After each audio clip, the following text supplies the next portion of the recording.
Midis verës së vitit 1976 dhe 1977, një sër vrasjesh terrorizoi New Yorkun, ndërsa në makinat e tyre gjendeshin të vdekur shumë të rinj të pafajshëm. Fajtori kishte marrë pseudonimin i biri i Semit, duke pretenduar se djalli kishte pushtuar qenin e komshiut të tij, i cili quhej Sam, dhe se po i dërgonte mesazhe për të vrarë. David Berkovich, i armatosur me një pistolet, përndiste qytetet Queens dhe Bronx, duke kërkuar për të rinj të rastësishëm me qëllim për t'i vrarë. Ai vrau 6 persona dhe plagosi 7 të tjerë, duke lënë mesazhe të fshehta që më pas të gjente policia. Masakrat e Berkovich bën që qyteti i New Yorkut të futej në panik dhe nxiti një nga gjuetit më të mëdha në historinë e shtetit. David Berkovich lindi më 1 qershor të vitit 1953 në Brooklyn të New Yorkut, me emrin e tij të vërtet, Richard David Falco. Pak përpara se të lindte, prindërit e tij të pamartuar u ndan dhe ai u dha për birësim. Prindërit e tij birësues ja ndërruan emrin dhe mbiemrin dhe i dhanë të familjes së tyre, që në moshë të re, ai filloi të shfaqte shenja të çuditshme të sjelljes, që në të ardhmen do të bëheshin edhe më të dhunshme. Ndërsa ishte me inteligjencë mbi mesataren, ai humbi interesin për shkollën dhe në vend të kësaj u fokusua në sjelljet e tij rebele. Zjarrvëniet dhe grabitjet ishin gjërat në të cilat ai u përfshi. Megjithatë, sjellja e tij e keqe nuk e çoi kurrë në telashe ligjore dhe nuk ndikoi në rezultatet shkollore. Kur ai ishte 14 vjeç, nëna birësuese vdiq nga kanceri i gjirit dhe marrëdhënia e tij me baban dhe njerëkën e re u tensionuan.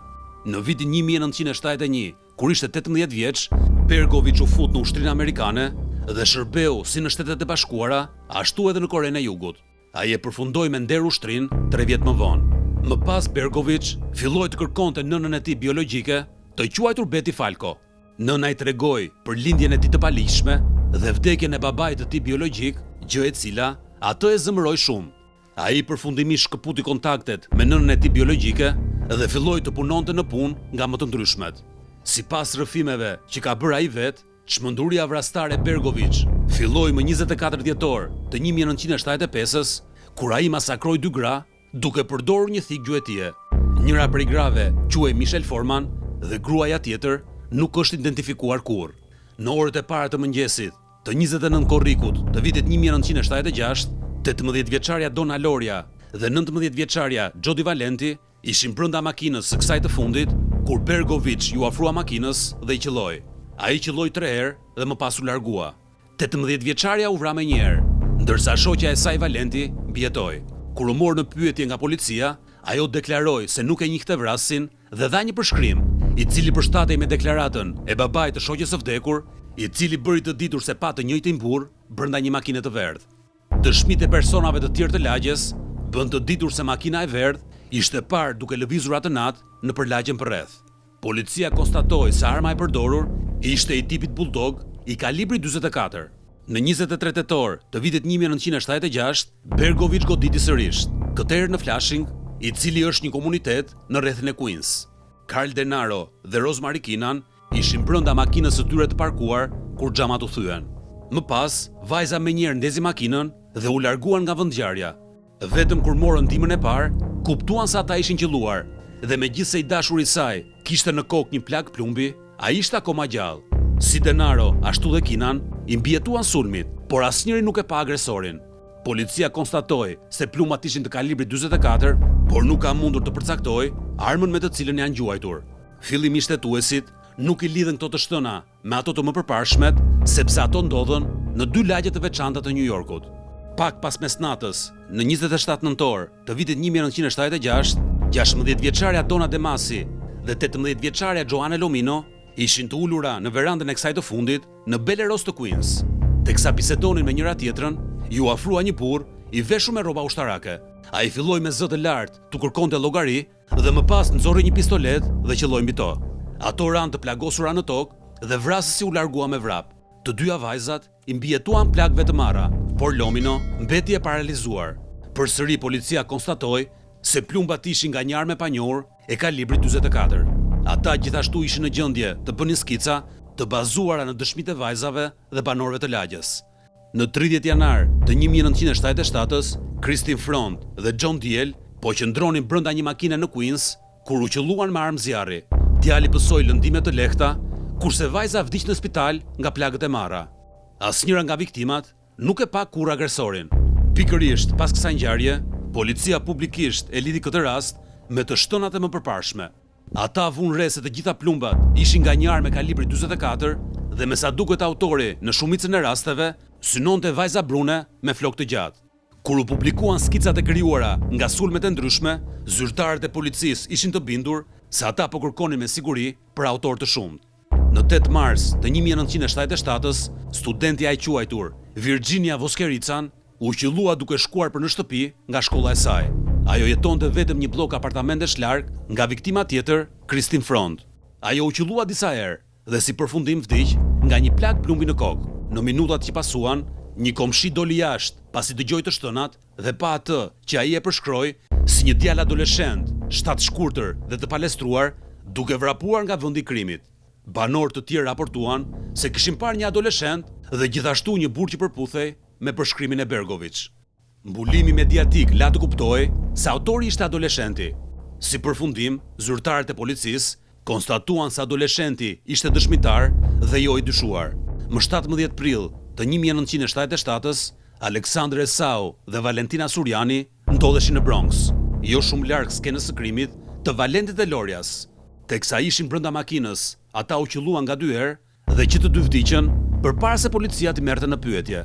Hetuesit konstatuan se u vran nga i dyshuar i njëjtë dhe po ashtu me të njëjtën armë. Në vendin e krimit, policia zbuloi një letër të shkruar me dorë drejtuar komandantit të policisë së New Yorkut. Në këtë letër, Bergovic i referoi vetes si biri i Samit dhe shprehu dëshirën e tij për të vazhduar krimet. Me të dhënat nga letra e parë dhe lidhjet mes të shtënave të mëpërparshme, hetuesit filluan të krijojnë një profil psikologjik për të dyshuarin. Ai u përshkrua si sëmur mendor që vuante nga skizofrenia paranojake dhe besonte se ishte pushtuar nga demonët. Policia gjurmoi gjithashtu çdo pronar të ligjshëm të një pistolete bulldog të kalibri 44 dhe i mori të gjithë në pyetje.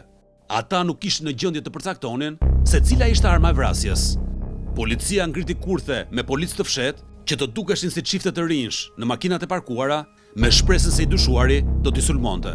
Në 30 maj të 1977-s, Jimmy Breslin, një reporter i gazetës Daily News, mori letrën e dytë të birit të Samit. Ajo kishte vulën e postës të po asaj dite nga Inglewood i New Jersey. Në pjesën e pasme të zarfit ishin shkruar këto fjalë: gjak dhe familje, errësirë dhe vdekje, shtrëngim absolut, 0 presje 44. Në këtë letër, i biri Samit deklaroi se ishte një lexues i rubrikës së gazetarit dhe ju referua disa prej viktimave të tij. Ai gjithashtu vazhdoi të tallej me departamentin e policisë së New Yorkut për aftësinë e saj për të zgjidhur rastin. Gjithashtu në këtë letër ai pyet: "Çfarë keni për të bërë më 29 korrik?" Hetuesit besonin se ky ishte një paralajmërim, pasi 29 korriku do të ishte përvjetori i të shtënave të para. Letra e dytë e Bergovic ishte e shkruar në mënyrë më të sofistikuar se e para. Kjo bëri që hetuesit të besonin se letra mund të ishte shkruar nga dikush që imitonte vrasësin. Letra u botua pas një jave dhe shkaktoi panik në pjesën më të madhe të qytetit të New Yorkut. Shumica e grave vendosën të ndryshojnë modelin e flokëve për shkak se Bergovic sulmonte gratë me flokë të gjatë dhe të errët. Në 26 qershor të 1977-s, i biri Samit bëri një tjetër paraqitje në Bayside të Queens. Sal Lupo dhe Judy Placido ishin në makinën e tyre në orët e para të mëngjesit kur u qelluan me 3 të shtëna me armë zjarri. Të dy pësuan lëndime të lehta dhe mbijetuan, megjithse asnjëri prej tyre nuk e pa autorin. Megjithatë, dëshmitarët raportuan se kishin parë një burrë të gjatë, trup madh dhe me flokë të errta që po ikte nga vendi i krimit. Disa të tjerë bën të ditur se ishte një burrë bjond me mustaqe, duke i dhënë makinës në atë zonë. Policia besonte se Bruni ishte i dyshuar i tyre dhe se bjondi ishte dëshmitar.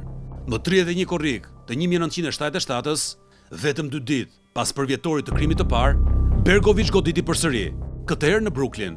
Stacy Moskovich dhe Robert Violante ishin brenda makinës së tyre të parkuar pranë një parku kur një burr u afrua nga ana e pasagjerit dhe filloi të qellonte. Moskovich vdiq në spital dhe Violante pësoi lëndime, por jashtë rrezikut për jetën. Ndryshe nga shumica e viktimave të tjera femra, Moskovich nuk kishte flokë të zinj apo të gjatë. Dëshmitarët e kësaj ngjarje ishin të shumtë dhe ishin në gjendje të jepnin policisë për shkrimet e sulmuesit. Njëri prej tyre bëri të ditur se burri dukej sikur kishte vënë paruke, gjë e cila mund të shpjegonte për shkrimet e ndryshme të dyshuarve me flok bjond dhe gjithashtu të errët. Disa dëshmitar pan një burr që përputhej me përshkrimin e Bergovic, i cili kishte vënë paruke, duke drejtuar një makinë të verdhë me drita të fikura dhe duke u larguar me shpejtësi nga vendi i krimit. Policia vendosi të hetojë pronarët e çdo makine të verdhë që përputhej me përshkrimin. Makina e David Bergovic ishte një nga këto makina, por hetuesit fillimisht e kapën atë si dëshmitar dhe jo si të dyshuar. Më 10 gusht të 1977-s, policia kontrolloi makinën e Bergovic. Brenda gjetën një pushk, një çantë të mbushur me municion, harta të skenave të krimit dhe një letër të padërguar të birit të Samit, drejtuar reshterit të policisë të grupit të punës Omega. Policia vendosi të priste që Bergovic të largohej nga banesa e tij, me shpresën se kishte kohë të mjaftueshme për të marrë një urdhër, pasi kishin kontrolluar makinën e tij pa një urdhër nga gjykata. Ky urdhër nuk mbërriti kurrë, por policia e rrethoi Bergovic kur ai u largua nga banesa e tij, duke mbajtur një bulldog 44 mm dhe një qese letre.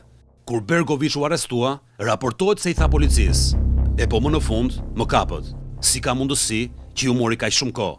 Kur policia kontrolloi banesën e tij, gjeti mbishkrime satanike të vizatuara nëpër mure dhe ditar që përshkruanin në mënyrë të detajuar 1400 zjarrvënjet e tij në zonën e New Yorkut. Kur Bergovic u dërgua për t'u marrë në pyetje, ai rrëfeu shpejt të shtënat me armë dhe deklaroi se ishte fajtor. Kur policia e pyeti se cili ishte motivi i tij për vrasjet, ai tha se ish komshiu i tij, i quajtur Samsar, kishte një qen të pushtuar nga një demon, i cili i thoshte atij që të vriste.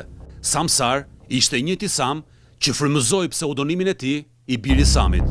Ai u dënua me 25 vjet për çdo vrasje dhe u fut në burgun Supermax të qytetit të New Yorkut. Në shkurt të vitit 1979, Bergovic mbajti një konferencë shtypi dhe deklaroi se pretendimet e tij për pushtimin nga demonët ishin një mashtrim. Ai tha një psikiatri të caktuar nga gjykata se po sulmonte me zëmërim kundër një bote që ai mendonte se kishin braktisur. Ai mendonte se ishte refuzuar, veçanërisht nga femrat, gjë e cila mund të ishte një nga arsyet që ai synonte pikërisht vajza të reja dhe të rejse. Në vitin 1990, Bergovic u transferua në institucionin korrektues në Sullivan, ku qëndron akoma edhe sot. Madje bëhet e ditur se është një besimtar i devotshëm i fesë krishtere. Nuk e kemi iden se çfarë mund të themi për këtë rast. Ndoshta i biri Samit nuk ekziston më dhe në vendin e tij u shfaq një njerëz zëmërmir. Mbas e gabohemi. Ju çfarë mendimi keni?